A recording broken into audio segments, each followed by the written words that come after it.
Welcome back to সোমস classroom. আমরা আজকে সাজেশনের ক্লাসে চলে এসেছি। এটা 3 নম্বর ক্লাস আমাদের। অর্গানিকটা দিয়ে দিয়েছি, আজকে একটু ফিজিক্যালটা সম্বন্ধে দেব তোমাদেরকে। তাই প্রথমেই তড়িৎ রসায়ন সম্বন্ধে কথা না বাড়িয়ে চলে আসো। তড়িৎ রসায়ন,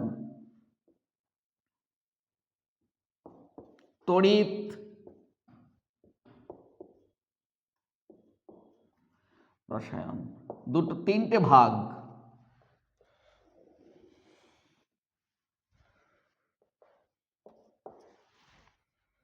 এটা আছে তড়িৎ রাসায়নিক কোষ,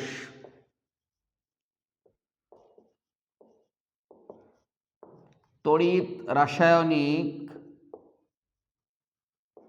কোষ, পরিবাহিতা,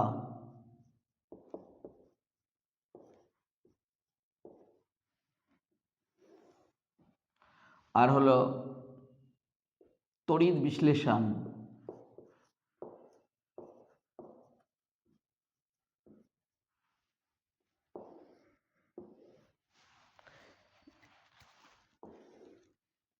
তড়িৎদ্বার বিভব,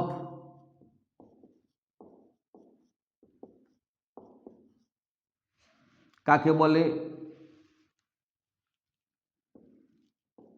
SHE, স্ট্যান্ডার্ড হাইড্রোজেন ইলেকট্রোড। তার মান কত? কি কাজ?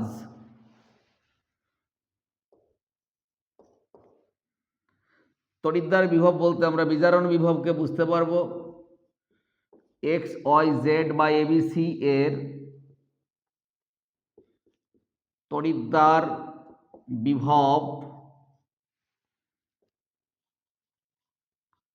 যথাক্রমে 0.1, 0.01, 0.001 ভোল্ট, যে কোনো মান দেওয়া থাকবে হলে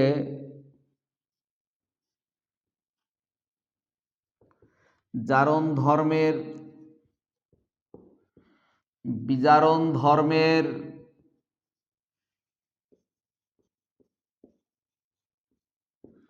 ক্রম নির্ণয়। কে বেশি জারক, কে বেশি বিজারক, এই টাইপের একটা MCQ বা একটা শর্ট কোশ্চেন থাকবে। টেস্ট পেপার খুলবে, সব পেজে আছে।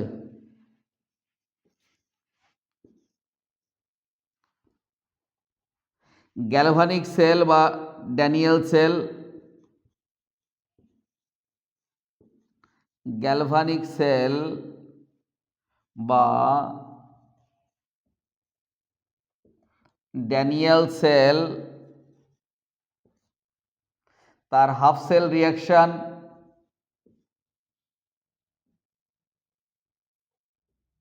একটা সেল দিয়ে দেবে, তার হাফ সেল রিয়াকশন। কোষ পরিকাঠামো লিখতে হবে কি করে? কোষ পরিকাঠামো E0 সেল বার করার প্রবলেমগুলো,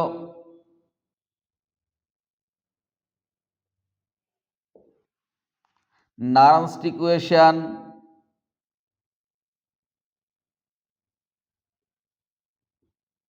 তার তড়িৎচালক বল,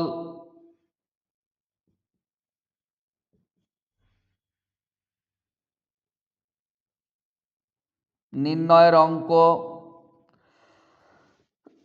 নির্ণয় এর অঙ্ক, কে অফ ইকুইলিব্রিয়াম সাম্য ধ্রুবক বার করার অঙ্ক, ডেল জি বার করার অঙ্ক, স্বতঃস্ফূর্ত হবে কিনা,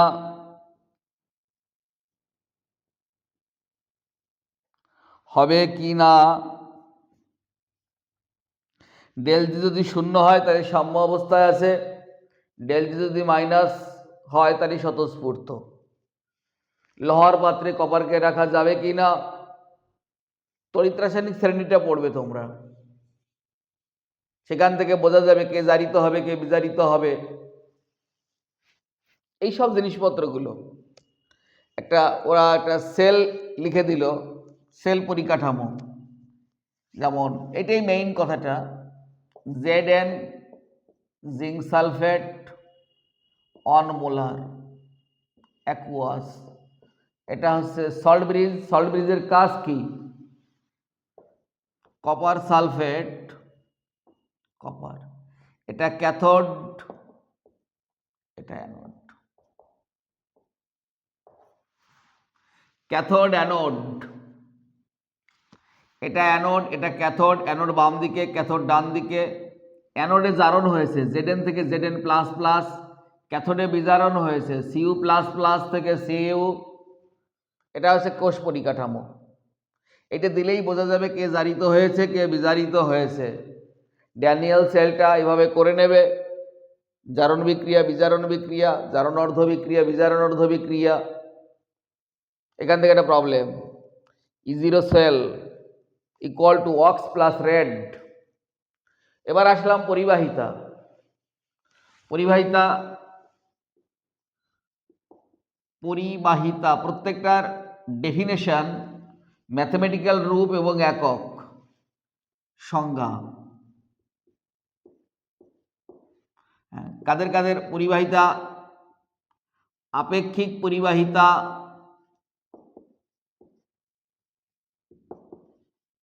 আপেক্ষিক পরিবাহিতা বললেই কোষ ধ্রুবকের কথা মনে পড়ে, কোষ ধ্রুবক।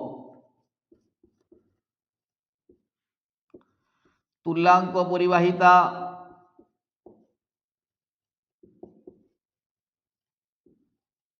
মোলার পরিবাহিতা,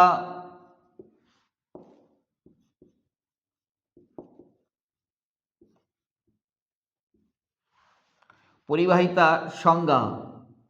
এদের প্রত্যেকেরই সংজ্ঞা পড়বে, ম্যাথমেটিক্যাল রূপ, ম্যাথমেটিক্যাল রূপ আর একক নির্ণয়, খুব ইম্পর্ট্যান্ট।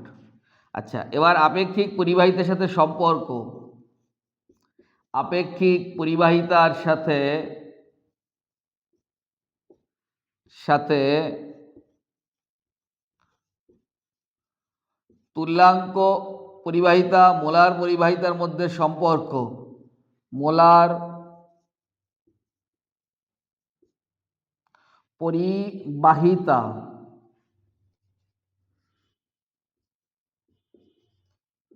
মধ্যে সম্পর্ক গেল। কোলরাসের সূত্র, কোলরাসের সূত্র, তার অঙ্কগুলো করে নেবে, যোগ অঙ্ক। ট্রান্সপোর্ট নাম্বার,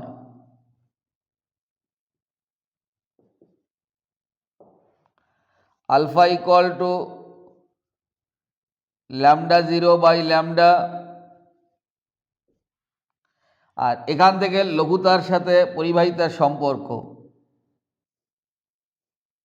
এইভাবে যে গ্রাফ, এটা হচ্ছে পরিবাহিতা,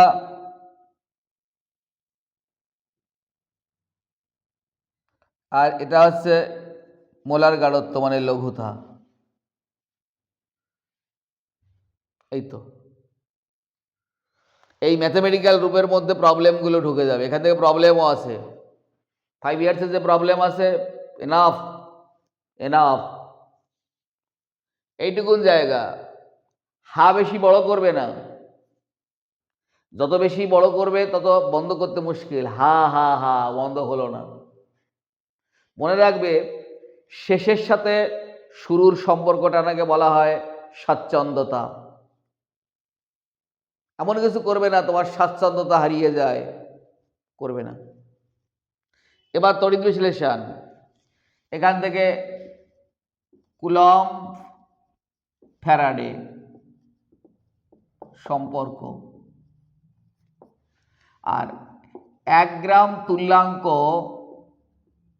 ইকুইভ্যালেন্ট 1 ফ্যারাডে, তার প্রবলেমগুলো। কোন টাইপের প্রবলেমগুলো? Al2O3 থেকে 1 মোল অ্যালুমিনিয়ামকে সঞ্চিত করতে কত তড়িৎ দরকার হয়, সঞ্চিত করতে কত তড়িৎ দরকার। আরেক টাইপের অঙ্ক হচ্ছে, ধরো 0.1 Cr2O7 K2-2 K2Cr2O7, সেখান থেকে আসলো 2Cr+3, 7টা অক্সিজেন আছে তাই 7টা জল, আচ্ছা, আর 7 দুগুণে 14টা H+ হলো, তাহলে চার্জ হলো 14টা প্লাস আর -2 মানে 12টা, আর এপাশে আছে 6টা, তাহলে এপাশে আমার কি করতে হবে +6, এই 6টা ইলেকট্রন দরকার, তাই 1 মোলের জন্য দরকার 6 ফ্যারাডে, আর 0.1 মোলের দরকার 0.6 ফ্যারাডে। এই টাইপের যে অঙ্কগুলো হয় শর্ট কোশ্চেনে, প্রথম হচ্ছে এই টাইপের প্রবলেম, এই টাইপের problem, important to the power infinity. এবার ফ্যারাডের প্রথম সূত্র, দ্বিতীয় সূত্র, সমন্বয়, দুটোই ইম্পর্ট্যান্ট। W = EIT/F, এই problem important to the power infinity. এর মধ্যে Q = IT আলাদা করেও প্রবলেম হতে পারে। তড়িৎ রাসায়নিক তুল্যাঙ্ক Z আর রাসায়নিক তুল্যাঙ্ক E এর মধ্যে সম্পর্ক, আর একটা N যদি আয়নের চার্জ F/N × N। পরীক্ষার হলে আসলো 10 মিলিগ্রাম N-3 আয়নের মোট চার্জ কত? প্রথম আছে মিলিগ্রাম থেকে গ্রাম করতে হবে, গ্রাম থেকে আয়ন সংখ্যা বার করতে হবে, আয়ন সংখ্যা বার করে তারপরে এখানে বসিয়ে দিলেই তো হয়ে গেল। F এর মান 96500, N ফর অ্যাভোগাড্রোর সংখ্যা, N ফর যোজ্যতা, আর যত সংখ্যা বেরোলো সেই সংখ্যা দিয়ে মাল্টিপ্লাই করতে হবে। উপরে ভগবান, নিচে তরুণ স্যার, এর বাইরে প্রশ্ন হবে না। যারা দ্বিমত পোষণ করলে টেস্ট পেপার খুলে দেখো, আমি কোনো টেস্ট পেপার থেকে দেখে কোশ্চেন দিচ্ছি না, আমার বিগত দিনের পড়ানোর অভিজ্ঞতা থেকে বলছি। যদি কখনো কোনো কোশ্চেন পিছল খায়, ভাববে মাস্টারমশাই অন্যমনস্ক ছিল, অথবা উনি ওই সাবজেক্ট সম্বন্ধে পারফেক্ট জ্ঞানী লোক না, কোশ্চেন ভুল এসেছে। এর বাইরে যাওয়া ঠিক নয়। এই যে বর্ডার লাইন দিয়ে দিলাম, সেই লক্ষণ সীতাকে যে দিয়ে গেছিল না গণ্ডি, লক্ষণ গণ্ডি যে বলে সেটা, এর বাইরে যাবে না, হবে না কোশ্চেন, বলে দিলাম। আমরা তড়িৎ রসায়ন থেকে 3টে চ্যাপ্টারই মাত্র এইটুকুন জায়গা। এবার কোন জায়গা থেকে অঙ্ক আসবে, কোন সূত্র থেকে অঙ্ক আসবে, কি অঙ্কের ডেটা থাকবে তাও বলে গেলাম, মাথায় রেখো। যতই ওরা ঘুরুক, মোচড় খাক, এর মধ্যেই খেতে হবে মোচড়, এর বাইরে কিছু হয় না, ওই জন্যই বলছি আসবে না। কিন্তু বড় জিনিসটাকে সহজে ছোট করে বলা, এই যা আছে। ঠিক আছে, আমরা নেক্সট চ্যাপ্টারে চলে যাচ্ছি। নেক্সট চ্যাপ্টারে আমরা দেব হচ্ছে রাসায়নিক গতিবিদ্যা।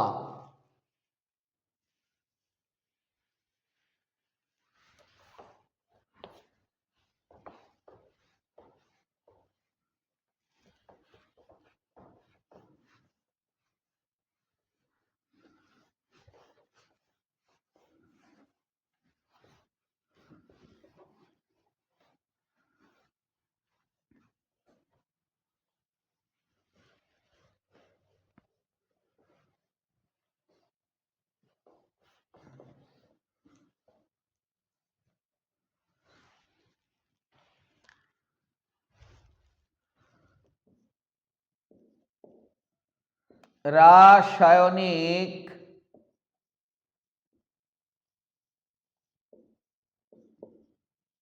গতিবিদ্যা।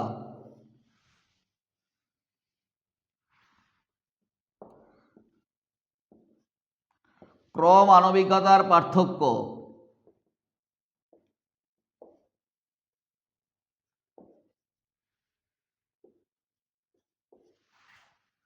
দুই নাম্বার,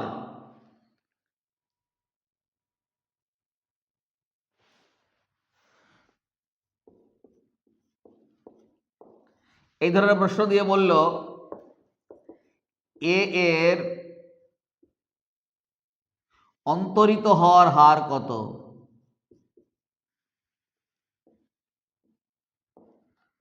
হওয়ার হার কত?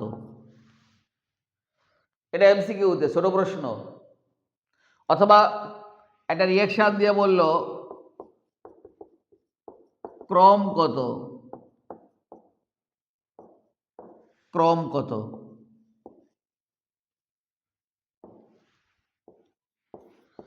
3 নাম্বার, শূন্যক্রম বিক্রিয়া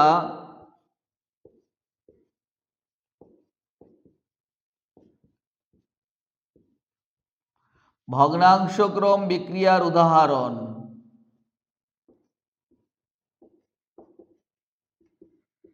বিক্রিয়ার উদাহরণ। একটা ডেরিভেশন আছে,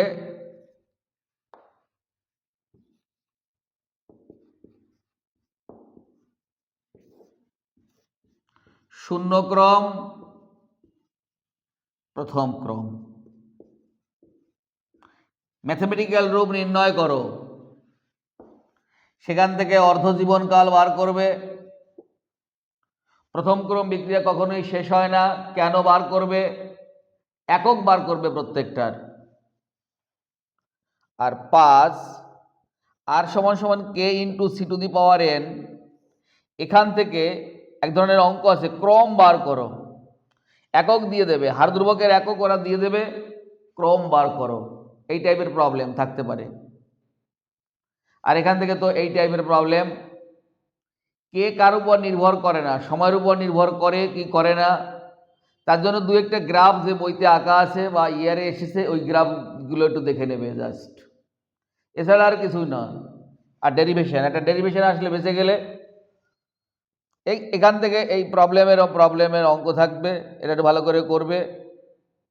যেমন কে সমান সমান 0.693 টি হাফ, বা টি হাফ সমান সমান কে ফার্স্ট অর্ডার রিঅ্যাকশন।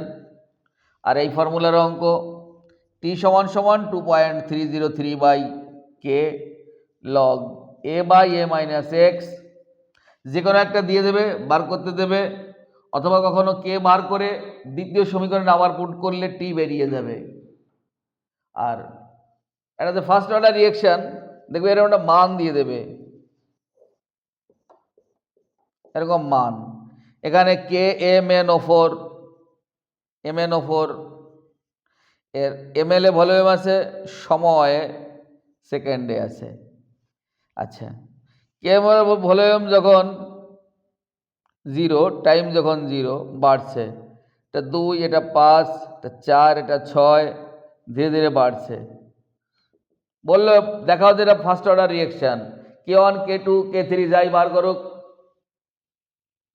সেটা সমান হয়ে গেলে বা প্রায় সমান হয়ে গেলে ফার্স্ট অর্ডার রিঅ্যাকশন।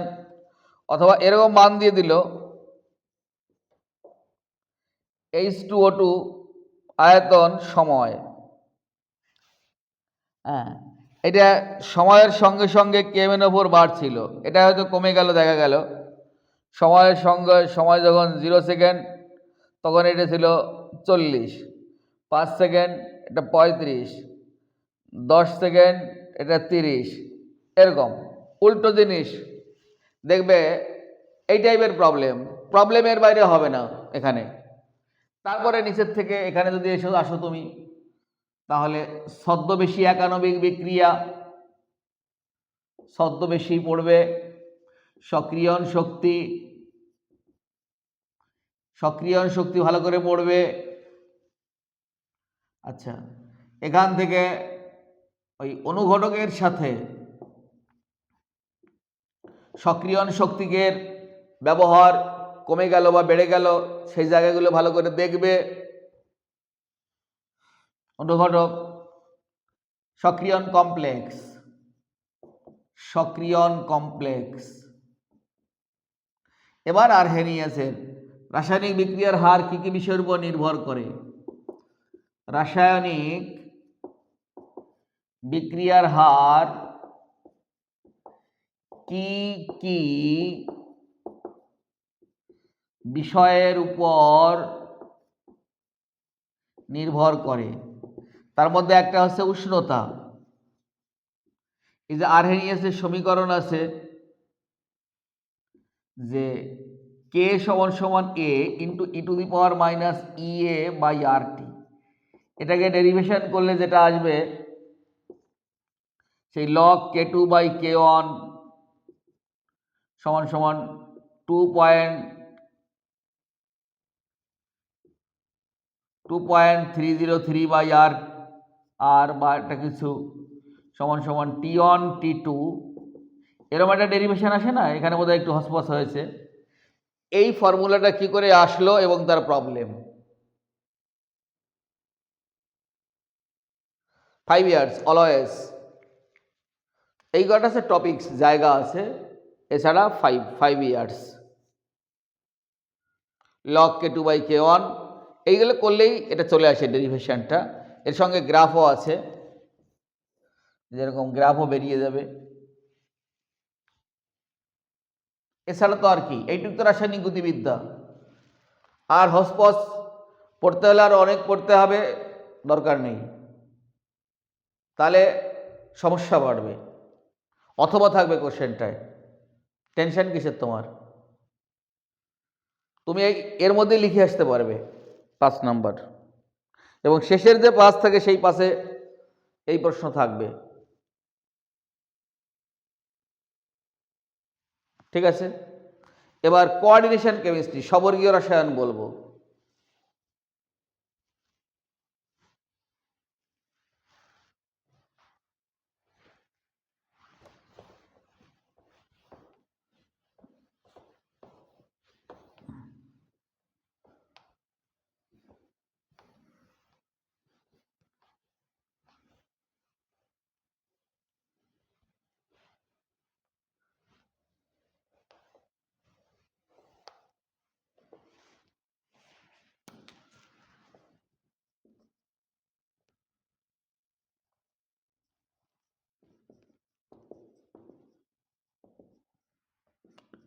কোঅর্ডিনেশন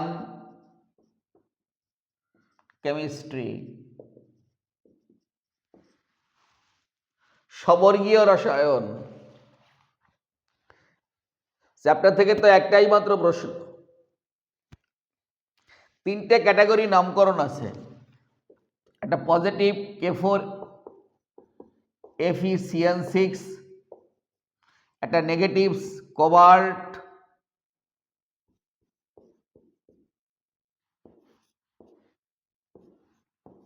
আর একটা ক্যাটাগরি হলো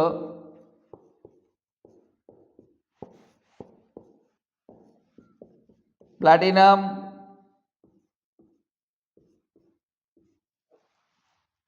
তিনটে ক্যাটাগরি নামকরণ। এখানে ক্যাটায়ন আছে, এখানে অ্যানায়ন আছে। এই যে লিগ্যান্ডগুলোর ক্যাটায়ন অ্যানায়ন কিছু নেই, এখান থেকে এর জারণ স্তর বার করতে হবে। এখান থেকে যেগুলো প্রশ্ন এবার আসতে পারে ঘাটালা করে, কেন্দ্রীয় মৌল Fe এর জারণ সংখ্যা,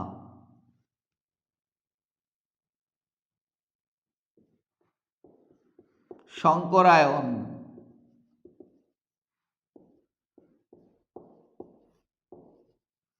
চৌম্বক ধর্ম, ডাইম্যাগনেটিক না প্যারাম্যাগনেটিক, আউটার ইনার, আউটার না ইনার কমপ্লেক্স,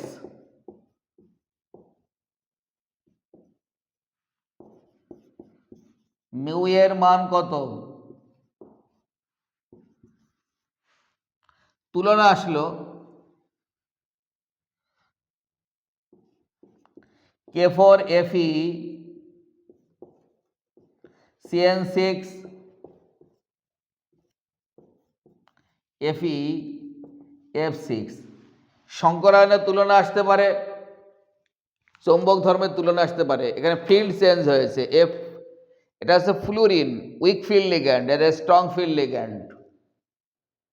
তুলনা হলে কখনো সংকরায়নে দেখবে ডি আগে আসবে, যখন সি আছে এটা স্ট্রং ফিল্ড লিগ্যান্ড, লো স্পিন কমপ্লেক্স, প্রথমে ডি কাজে লাগবে এর সংকরণ হবে D2sp3, আর এটা হয়ে যাবে উল্টো sp3d2।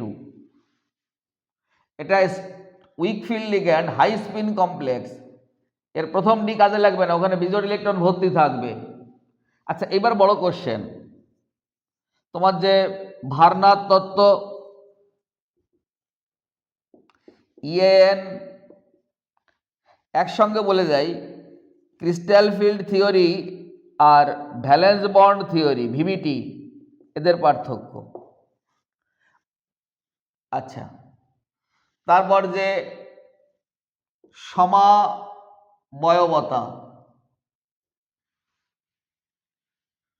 সমাবয়বতা আইসোমার, এই যে সিস ট্রান্সের যে আইসোমারগুলো আছে এইগুলো দেখবে। এর মধ্য দিয়ে যদি সিলভার নাইট্রেট চালনা করা হয় অধক্ষেপ পড়বে, ক্লোরিনটা বাইরে রয়েছে, কিন্তু এই ক্লোরিন যখন ভিতরে থাকবে তখন অধক্ষেপ পড়ে না কেন? এর সর্বগাঙ্ক কত, লিগ্যান্ড কত, প্রাইমারি ভ্যালেন্সি কত, সেকেন্ডারি ভ্যালেন্সি কত, সর্বগাঙ্ক কত, এই টাইপের। এখান থেকেই প্রশ্ন হবে।